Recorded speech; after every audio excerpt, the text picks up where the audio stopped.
शांति।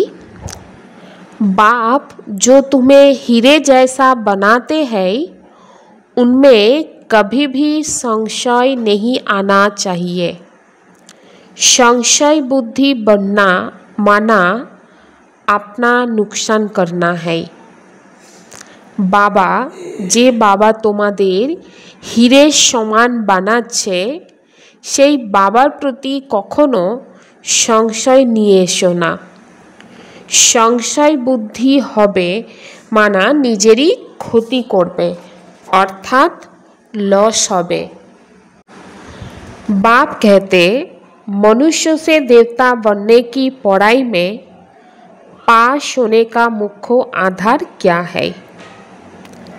बाबा की बोलছেন मानव থেকে देवता হওয়ার যে পড়া এই পড়াতে পাস হতে গেলে মুখ্য আধার কি হতে পারে।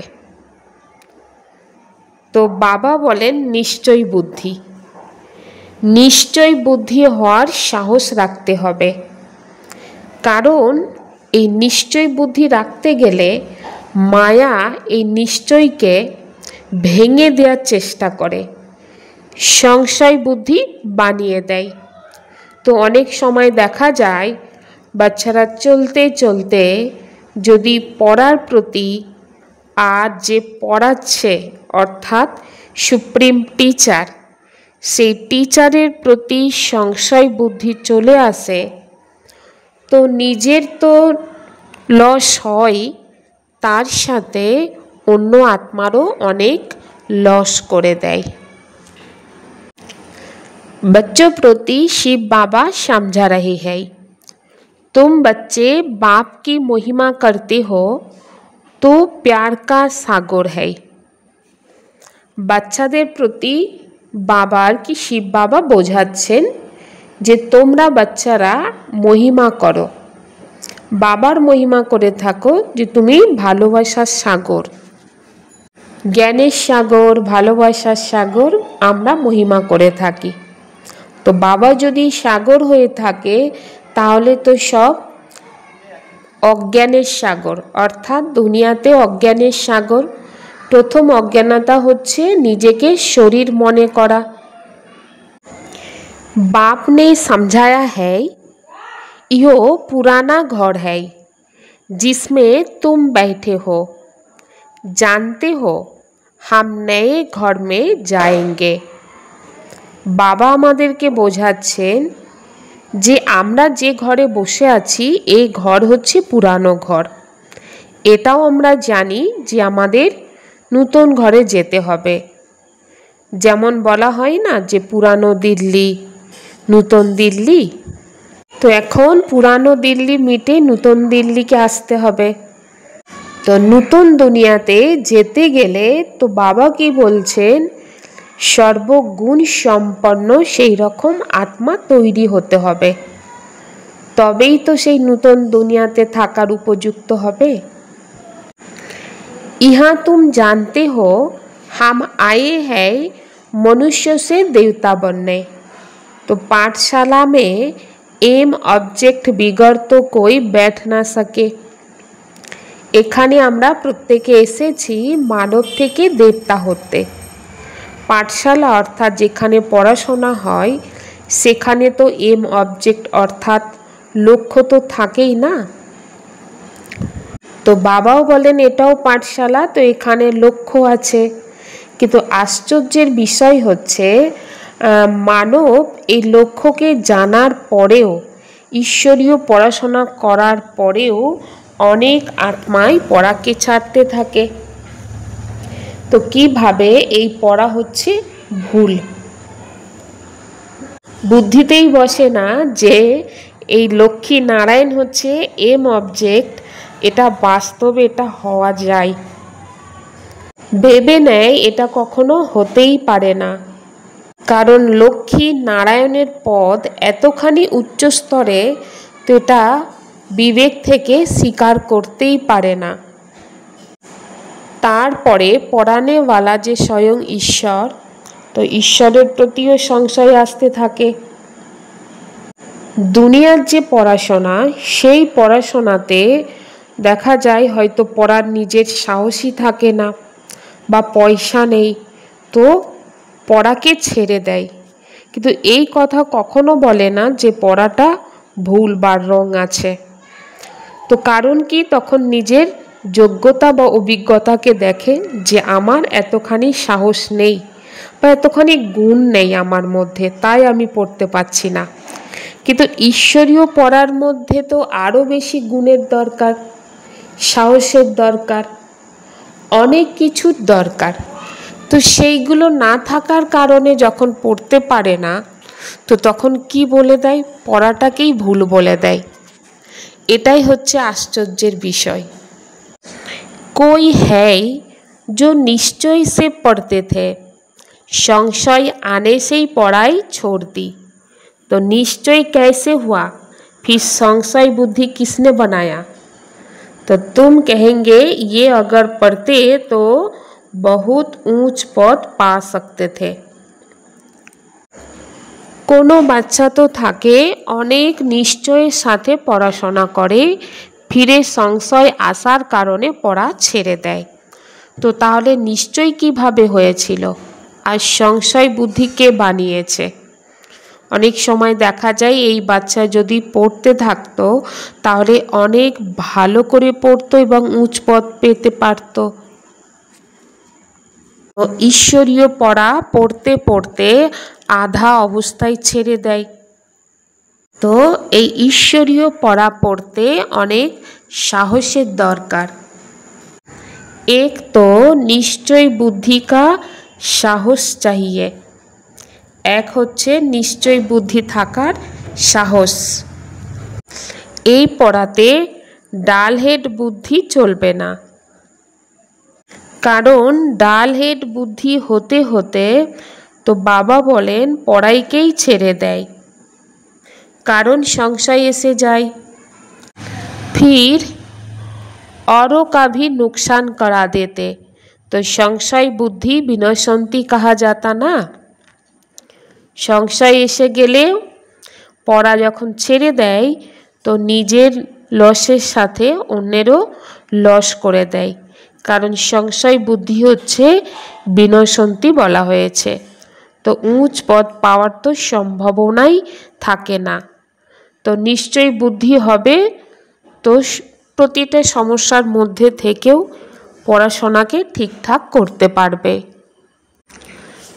कोई बच्चे निश्चय भी है परंतु पूरा पढ़ते नहीं, तो थोड़ी पास होंगे, क्योंकि बुद्धि कोई काम की नहीं है, धारणा नहीं होती। कोनो कोनो बाच्चा निश्चय बुद्धि आछे কিন্তু সম্পূর্ণভাবে অর্থাৎ পরিপূর্ণভাবে পড়াশোনা করে না। তো তাহলে বাবা কি বলছেন, তাহলে কি পাস হবে? কারণ বুদ্ধি কোনো কাজেরই না। বুদ্ধি কাজের না তো ধারণার মধ্যে আসে না, সর্বগুণ সম্পন্ন বা সেবা এগুলো ধারণার মধ্যেই নেই। ভুলেই যায় যে আমি আত্মা, আর পরমপিতা পরমাত্মা হচ্ছে আমার পিতা। কোনো বাচ্চা তো আবার যখন বিঘ্ন আসে তো সেই বিঘ্নের কারণে আবার সংশয়ের মধ্যে চলে আসে। পড়া ছাড়া পরীক্ষাতে পাশ করা তো অসম্ভব না। लेकिन बाप से निश्चय ही टूट पड़ता है तो फिर पढ़ाई छोड़ देते। पढ़ते पढ़ते टीचर में संशय आ जाता कि इनसे ये पद मिलेगा या नहीं, तो फिर छोड़ देते। तो दूसरों को भी खराब कर देते हैं। ईश्वरीय पढ़ाई पढ़ते पढ़ते यदि परमात्मा जो टीचार संशय एसे जाए तो तखन पढ़ाई छेड़े देय, और छेड़े देওয়ার কারণে অন্য আত্মাকেও খারাপ করে দেয়। কেন? কারণ তখন গ্লানি করতে থাকে, আর গ্লানি করা মানে লস করতে থাকা না, অন্য আত্মার ভাগ্য নষ্ট করে দেয়া। নিজের ভাগ্য তো নষ্টই হয়, তার সাথে অন্য আত্মার ভাগ্য নষ্ট করে দেয়। তখন আর নিজের কমজোরি, নিজের দুর্বলতা, নিজের অবগুণের কথা তো বলবে না, তো তখন ঈশ্বরের কথা বলতে থাকে, অর্থাৎ ঈশ্বরেরই বদনাম করতে থাকে। তো এতে অনেক অনেক লস হতে থাকে। কোন আত্মার? সেই আত্মা যে আত্মার নিজের ভাগ্যটাকেও নষ্ট করছে এবং নিজের কারণে অন্যের ভাগ্য নষ্ট করে দেয়। তো প্রত্যেকের বোঝাটা নিজের ওপরেই এসে পড়বে।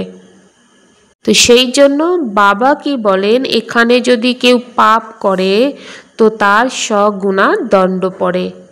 তো পাপ করা মানে নিজের লস, অন্যেরও লস করা মানে এক প্রকারের পাপ হয়ে যায়। তার কারণে স্বগুণা দণ্ডের ভাগীদার হয়ে যায়। তো একজনই নিমিত্ত হয় অনেককে খারাপ করার, অর্থাৎ একটা আত্মাই নিমিত্ত হয়ে যায় অনেক আত্মাকে খারাপ করার জন্য। আর তার কারণে যা কিছু পুণ্য জমা করেছিল সেগুলোও আবার নষ্ট হয়ে যায়। পুণ্য আত্মা তৈরি হয় এই ঈশ্বরীয় পড়া দিয়েই। আর পুণ্য আত্মা যে বানায় তিনি হচ্ছে परमपिता परमात्मा। अगर कोई नहीं पढ़ सकते तो जरूर कोई खराबी है। এই ঈশ্বরীয় পড়ায় যদি না পড়তে পারে অবশ্যই কোনো খারাপি বা অবগুণ আছে। তো না পড়ার কারণে কি বলে দেয়, যা ভাগ্যে আছে আমি আর কি করব। তো যেন হার্ট ফেল হয়ে যাওয়ার মতো। তো বাবার ঘরে এসে নতুন করে যে জন্ম পেয়েছিল আবার এখান থেকেই মৃত্যু হয়ে কলিযুগে জন্ম নেয় রাবণের দুনিয়াতে। পরমাত্মা বাবা এসেছেন বাচ্চাদেরকে হীরের সমান জীবন দিতে, আর সেই জীবন নিতে পারে না তো হার্ট ফেল করে। তো এখানে হার্ট ফেল মানে आसुरी दुनियाते गিয়ে जन्म নেয়া।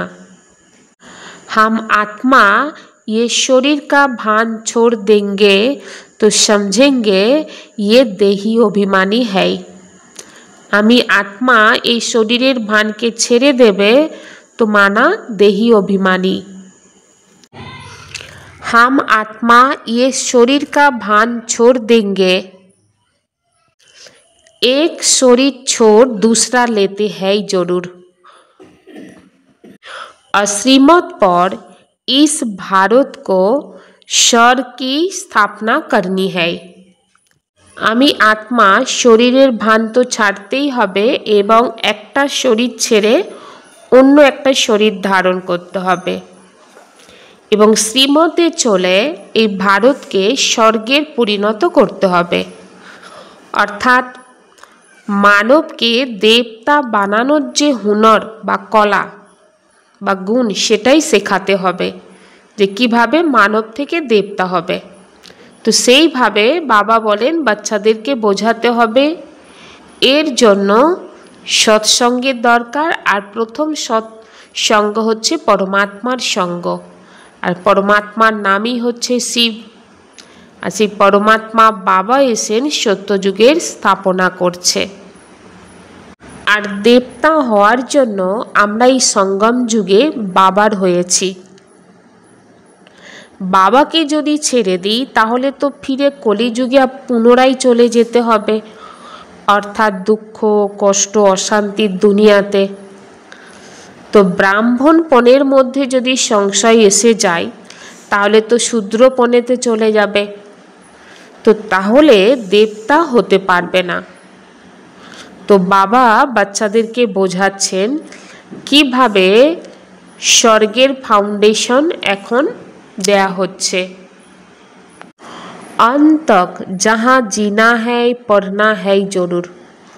অন্তিম পর্যন্ত যতক্ষণ বেঁচে থাকবে অবশ্যই পড়ো, কারণ পতিত পাবন বাবা একজনই, যে বাবা এসেছেন আমাদেরকে পাবন বানাতে। अभी तुम बच्चे समझते हो ये है संगम युग, जब बाप पावन बनाने आते हैं। এই যে সঙ্গম যুগ, যেখানে বাবা পাবন বানাতে এসেছে। আর পাবন হওয়া এটা হচ্ছে আমার ঈশ্বরীয় জন্মসিদ্ধ অধিকার। তার জন্য বাবা আমাদেরকে দিব্য দৃষ্টি দিয়েছে। তো আত্মা এই সময় পড়াশোনা করছে, হয়তো দেখা যায় বারবার দেহের অভিমান চলে আসে, কারণ এটা হচ্ছে 63 জন্মের সংস্কার। তো অভিমান আসলেও এই অভিমানকে মিটানোর জন্যই তো পুরুষার্থ করা। তো হার্ট ফেল হলে চলবে না, ভয় পেলেও চলবে না, ধৈর্যের সাথে সহ্যের সাথে পুরুষার্থ করতে থাকো। তো দেখা যাবে সফলতা একদিন সামনে দাঁড়িয়েই যাবে।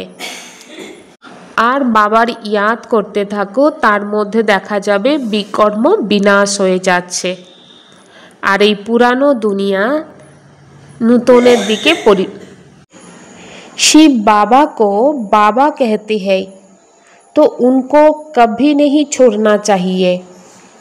शिव बाबा के तो আমরা বাবা বলছি, ফিরে সেই বাবাকে কখনোই ছেড়ে দিও না।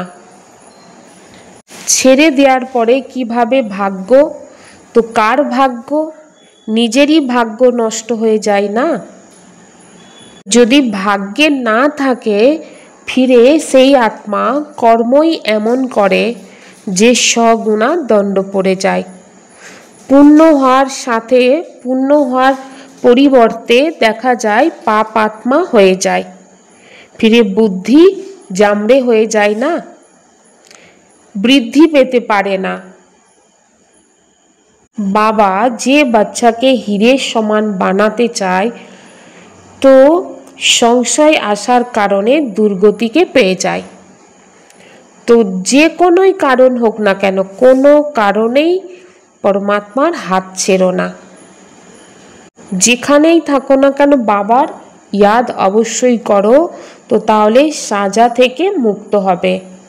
কারণ তোমরা এখানে আসো পতিত থেকে পাবন হতে। তো পাস্টের এমন কোনো কর্ম থেকে যায় যে কর্মের কারণে শরীরের রোগ ভোগ ভুগতেই হয়। এখন তো তোমরা পুরুষার্থ করে আধা কল্পের জন্য এগুলো থেকে মুক্ত হতে চলেছ।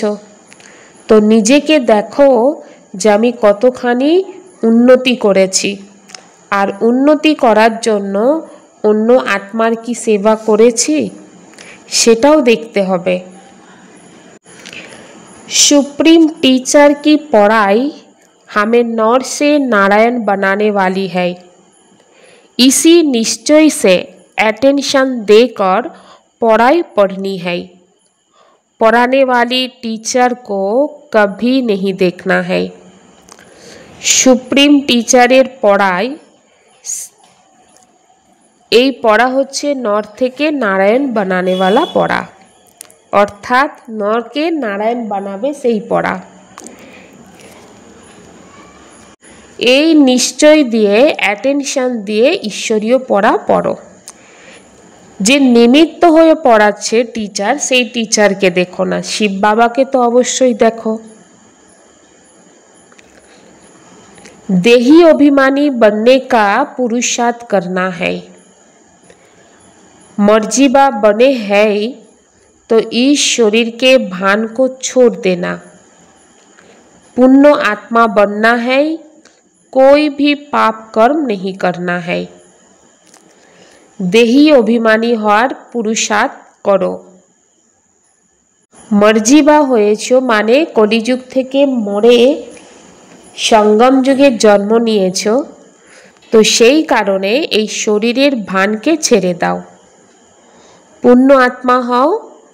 তার জন্য এই সঙ্গম যুগে নূতন করে কোনো পাপ কর্ম করো না। सदर्शन चक्र की स्मृति से सदा संपन्न स्थिति का अनुभव करने वाले मालामाल भव। सदर्शन चक्रेर जे स्मृति, সেই স্মৃতি দিয়ে সর্বদাই সম্পন্ন স্থিতির অনুভব করার জন্য মালামাল হও। যে আত্মা সর্বদাই সদর্শন চক্রধারী হয়ে থাকে, সেই আত্মা মায়ার অনেক প্রকারের যে চক্র, সেই চক্র থেকে মুক্ত থাকে। এক সুদর্শন চক্র অনেক ব্যর্থ চক্রকে খতম করে দেয়, অর্থাৎ মায়াকে ভাগিয়ে দেয়। সেই আত্মার আগে মায়া কখনো স্থির হয়ে দাঁড়াতে পারে না। সুদর্শন চক্রধারী বাচ্চা সর্বদাই সম্পন্ন হওয়ার কারণে অচল অবস্থায় থাকে, নিজেকে মালামাল অনুভব করে নেয়। মায়া সর্বদাই খালি করার চেষ্টা করে, কিন্তু সেই আত্মা সর্বদাই সদা খবরদার সুজাগ অবস্থায়, জাগতি অবস্থায় থাকে। সেই কারণে মায়া কিছু করতে পারে না। কারণ যার কাছে অ্যাটেনশন রূপী চৌকিদার সুজাগ থাকে, তো সেই আত্মা সর্বদাই সেফ থাকে। आपके बोल ऐसे समर्थ हो जिसमें शुभ और श्रेष्ठ भावना समाई हुई हो। বা বলেন তোমার बोल বা শব্দ এতখানি সমর্থ হোক যাতে শুভ ভাবনা ও শ্রেষ্ঠ ভাবনা যেন সেই बोलेर মধ্যে মিশে থাকে। अब लगन की अग्नि को प्रज्वलित कर योग को ज्वाला रूप बनाओ। लगनेर अग्निके प्रज्वलित करे योगके एखन ज्वाला रूप धारण कराते हबे। पावरफुल याद के लिए सच्चे दिल का प्यार चाहिए। पावरफुल स्मरणेर जन्य सच्चे हृदयेर माने सत्य हृदयेर भालोबासार दरकार। सत्य हृदयेर भालोबासार व्यक्ति सेकेंडेर मध्य बिंदु हुए बिंदु स्वरूप बाबा के स्मरण करते पारबे। और ये सत्य हृदय थाकार कारणे सच्चे दिल जे बाबा साहेब जे सहजेई राजी हो जाए और एक ही संकल्पे स्थिर हो जाए, जार कारणे ज्वाला रूपेर यादेर अनुभव करते पारे, तो पावरफुल भाइब्रेशन फेलते पारबे। ओम शांति।